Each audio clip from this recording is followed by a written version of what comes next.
Tersenyum dengan percaya diri. Bab 112. Setelah melewati perdebatan yang tak kunjung usai, Rehan akhirnya menyetujui Yuki untuk pergi bekerja. Tetapi persyaratannya adalah Yuki harus bekerja di grup Realtek, menjadi sekretarisnya. Rehan ingin mengontrol Yuki lebih ketat lagi dalam lindungannya. Hari ini adalah hari pertama bekerja. Yuki sangat bersemangat. Jas hitam, atasan merah membuatnya menarik mata orang-orang. "Hai, boleh bertanya, kamu Yuki ya?" Inspektur perusahaan langsung membawanya ke kantor presiden perusahaan di sebelah sana. Ruang sekretaris ada 2 perempuan yang sedang menatap komputer. "Saya perkenalkan ke kalian semua. Ini partner kerja kalian yang baru. Namanya Yuki." Perkenalan singkat dari inspektur perusahaan. Hatinya sedikit berbisik. Yuki ini sebenarnya datang dari mana? Sampai presiden perusahaan menyuruhnya untuk mendampinginya bekerja.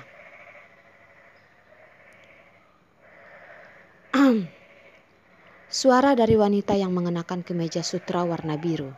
Dia berdiri. Wajahnya sangat kaget. "Yuki, kamu?" Yuki pun ikut terkejut melihatnya. "Nindi, kenapa kamu juga di sini?"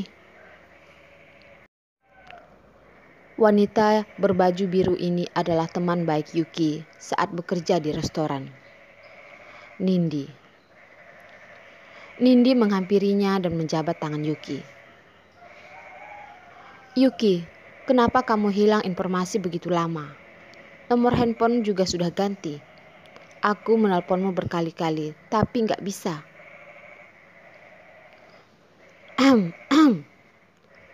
Inspektur perusahaan di sudut sana batuk 2 kali. Sepasang matanya memancarkan tatapan tajam nan bercahaya. Yuki dan Nindi saling menatap bersamaan, menjulurkan lidah mereka. Barusan terlalu bersemangat sampai lupa seharusnya kerja di kantor ini. Inspektur perusahaan pun menutup pintu dan meninggalkan mereka. Ruangan kantor yang kecil ini menjadi dunia untuk 3 wanita di sana. "Yuki, ini Pera." Nindi mengenalkan teman kerjanya di ruangan itu. Yuki menjabat tangannya dengan hangat. "Halo, aku Yuki. Panggil aku Yuki sudah oke." Vera sangat cantik. Kulitnya putih, ditambah sepasang mata yang indah. Bulu matanya lebat dan panjang, sangat mirip dengan boneka. Keseluruhannya seperti boneka Cina yang indah. Vera berpura-pura tak melihat jabatan tangan Yuki. Dari wajahnya tersirat senyum. "Hai." Gadis macam apa dia? Masih ingin berjabat tangan dengannya. Teman Nindi sepertinya adalah seorang gadis dengan latar belakang miskin dan bodoh. Yuki tak seharusnya bergaul dengannya. Wajah Nindi memerah. Hubungannya dengan Pera memang tidak baik. Tidak terbayangkan karena ini, Vera pun juga menjadi tidak sopan dengan Yuki. Yuki sedikit tidak paham melihat Nindi. Ia sepertinya tak berbuat salah dengan Pera. Kenapa Vera begitu tidak sopan? "Ayo, aku bawa kamu pergi ke tempat kerjamu." Nindi menarik Yuki ke tempat duduk di sebelahnya.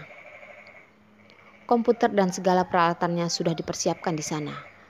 Yuki baru saja memasuki dunia kerja. Baru login ke akun perusahaan, Nindi berbicara kepadanya.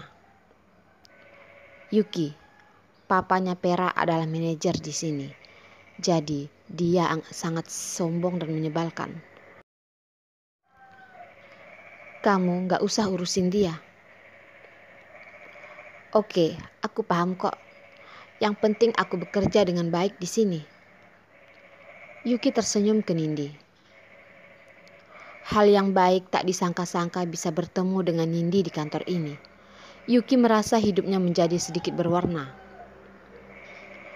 Bisa merefresh mood kerja sangatlah bagus. Semenjak dirinya bersama dengan Rehan, hidupnya dipenuhi rasa yang tak normal terlalu lama.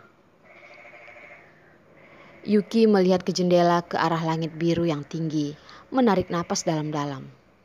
Ini adalah Kotase. Ia akhirnya kembali lagi. Yuki sudah menelpon pengurus makam, memesan rangkaian bunga, uang kertas dan sebagainya untuk memperingati kematian ayahnya. Besok dia akan ke makam untuk melihat makam ayahnya. Ayah, kamu di surga baik-baik saja kah? Apakah bersama ibu? Apakah sudah sangat bahagia? Ayah, aku di sini baik saja. Yuki membuka note di komputernya, mencatat apa yang ada dalam hatinya. Tiba-tiba, loudspeaker di ruangan sekretaris berbunyi. Suara Rehan keluar dari situ, dia berkata. Sebentar lagi akan ada rapat penting. Diharapkan, sekretaris Pera bisa membawa sekretaris Yuki untuk ikut. Pera menatap aneh Yuki. Secara umum, rapat umum seperti ini hanya sekretaris senior yang bisa menghadirinya. Yuki hari ini baru masuk. Presiden perusahaan sudah ingin mengajaknya untuk ikut. Yuki sangat antusias. Akhirnya bisa bertemu dengan para petinggi perusahaan. Di sana, dia bukan siapa-siapa, tapi dia berharap bisa belajar banyak hal. Tiba waktunya. Pera berteriak dengan tatapan dingin. Yuki, rapat. Yuki memeluk laptop bersama Pera pergi ke ruang rapat. Melihat Nindi dari jauh memberinya isyarat untuk semangat. Hatinya sangat nyaman. Vera di depan menunjukkannya jalan. Sudah hampir tiba di ruang rapat. Yuki tiba-tiba ingin ke toilet. Sepertinya karena barusan minum air kebanyakan. Vera, kamu tunggu sebentar boleh nggak? Aku mau ke toilet dulu. Yuki sedikit tidak enak bertanya hal itu. Pera mengerutkan keningnya. Kali ini Yuki benar-benar menyebalkan. Dia tak ingin menunggunya. Vera menunjuk ke ruang rapat. Dia berkata, "Kamu nanti pergi sendiri. Aku duluan." Setelah selesai, Yuki pun berlari ke sana. Di dalam ruang rapat ada banyak petinggi dari tiap departemen. Semua manajer sudah tiba. Yuki memeluk laptopnya dengan sedikit tak tenang berdiri di depan pintu. Semua orang di dalam menatapnya dengan rasa ingin tahu. Gadis ini terlihat asing. Semuanya sedang menebak-nebak siapakah dia. Dari arah pintu terdengar ada suara langkah kaki. Yuki berdiri di balik pintu dan melihat semua orang berdiri dari tempat duduk mereka. Sama-sama memberi salam. Pak Presdir. Yuki menoleh ke belakang. Rehan membawa beberapa petinggi perusahaan masuk ke dalam. Yuki buru-buru masuk supaya memberi mereka jalan. Menunggu Rehan dan semuanya duduk, Yuki baru menyadari ruang rapat itu sudah tidak ada lagi bangku kosong. Satu-satunya bangku kosong hanya ada di sebelah Rehan. Semua orang di dalam ruang rapat seperti melihat wanita itu adalah makhluk aneh. Yuki melihat Pera dari jauh seperti menyalahkannya. Pera kesal seperti ingin mati. Wanita ini mengapa begitu bodoh? Menjadi seorang sekretaris harusnya datang lebih awal. Mencari tempat duduk di sudut sudah oke kok. Dia malah datang terlambat dan berdiri di sana layaknya pohon. Presiden perusahaan yang menyuruhnya untuk datang rapat. Wanita ini adalah tanggung jawabnya Pera. Sekretaris Yuki, duduk. Rehan yang sedang menunduk melihat file memanggilnya. Yuki sedikit kaget, tetapi juga pada akhirnya dia duduk di sebelah Rehan. Mari kita mulai. Rehan menaruh kedua tangannya di atas meja. Jari-jarinya saling melipat, mengerutkan alisnya, menunggu setiap departemen mulai melaporkan hasil mereka. Yuki duduk di sebelahnya. Matanya melihat Raihan yang serius mendengar laporan para bawahannya. Tatapan yang begitu dalam dan bijaksana. Jarinya seperti ada kekuatan. Kulit yang warnanya seperti gandum terlihat sangat bersih dan muda di siang hari. Wajah yang dingin. Ketampanannya membuat orang tak berani menatapnya langsung. Yuki dari dulu tak pernah melihat Raihan yang seperti ini. Profesional, tenang, serius dan bijaksana. Sangat berbeda dengan Raihan yang ada di pikirannya. Yuki ada curi-curi kesempatan untuk melirik Raihan. Hatinya berteriak. Apa jangan-jangan para pria yang sedang bekerja adalah pria yang berkarisma? Kelihatannya bibir Raihan perlahan tersenyum ke arah Yuki. Benar-benar senyum yang sangat kecil. Kecilnya sampai tidak terasa oleh orang lain. Tetapi Yuki dapat merasakannya. Wajahnya memerah. Dia buru-buru mengembalikan dirinya. Dia mulai jatuh cinta kepada Raihan. Yuki merasa pikirannya pasti hanya konslet. Ia segera serius mendengar laporan setiap departemen. Tiba-tiba laporan dari salah satu departemen mencuri perhatiannya. Manajer departemen bisnis mengumpulkan proposal. Proposal ini tadi pagi Yuki sudah melihatnya. Data yang disebutkan manajer itu dengan apa yang dia baca di proposal itu tidaklah sama. Mengerutkan alisnya yang indah. Serius mendengar statistik yang dibacakan manajer itu semakin lama semakin pasti. Kalau manajer itu mulai ngawur. Apa yang ia laporkan ke Raihan itu tidaklah benar. Tetapi Raihan tidak merasa itu tidak benar. Masih menawarkan manajer itu untuk melaporkan hasil hitungan yang paling rinci. Yuki seperti mulai merasa tidak nyaman. Dia tahu kalau departemen bisnis adalah departemen yang paling penting. Untuk grup Realtek juga adalah yang paling hebat. Konflik dalam hatinya tak berhenti.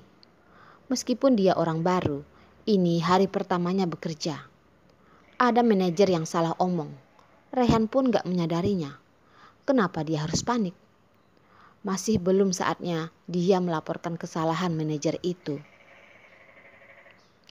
Tetapi suara hati lainnya berkata, semenjak dia sudah masuk grup Realtek, dia juga adalah karyawan grup Realtek. Ia ingin semaksimal mungkin mengerjakan setiap hal demi keuntungan yang baik untuk grup Realtek. Selesai manajer itu menjelaskan, dia duduk. Proyektor mulai menampilkan laporan departemen yang lain. Kalau dia tak segera ngomong sekarang, ia tidak ada kesempatan lagi. Yuki mengumpulkan seluruh keberaniannya. Dia berdiri dan berkata dengan sedikit gemetar. Laporan dari departemen bisnis barusan ada data yang tidak benar. Omongan Yuki tiba-tiba membangkitkan gelombang besar.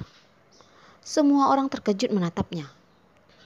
Sekretaris baru ini, sepenting ini bisa-bisanya langsung mengungkapkan kesalahan manajer departemen bisnis.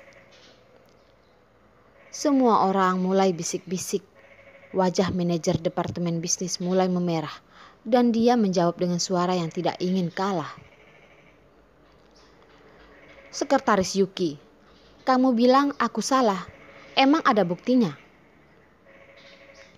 Yuki mengangkat kepalanya dengan sedikit tersenyum, berharap dengan senyum itu bisa menghilangkan rasa kegugupannya. Dia menetapkan pikirannya, berpikir keras tentang data yang dia lihat tadi pagi. Dengan suara yang stabil, Yuki berkata, pagi ini saya kebetulan melihat laporan yang sesuai dengan departemen ini. Sesuai dengan data grup Realtek tahun lalu, menguras uangnya di iklan televisi dan media koran yang menghabiskan uang sebanyak 20 juta. Dari 20 juta ini, saya kurang paham apa efeknya. Tetapi seharusnya kalian melihat laporan tahunan perusahaan ini. Keuntungannya bisa dilihat sendiri. Tetapi kali ini Tidak ada pertimbangan dari KPI. Departemen bisnis hanya meminta media dan surat kabar online, dan tidak ada pengeluaran biaya di stasiun televisi. Kenapa pengeluaran iklan bisa sampai menghabiskan 40 juta? Setelah berbicara, Yuki sedikit lebih tenang.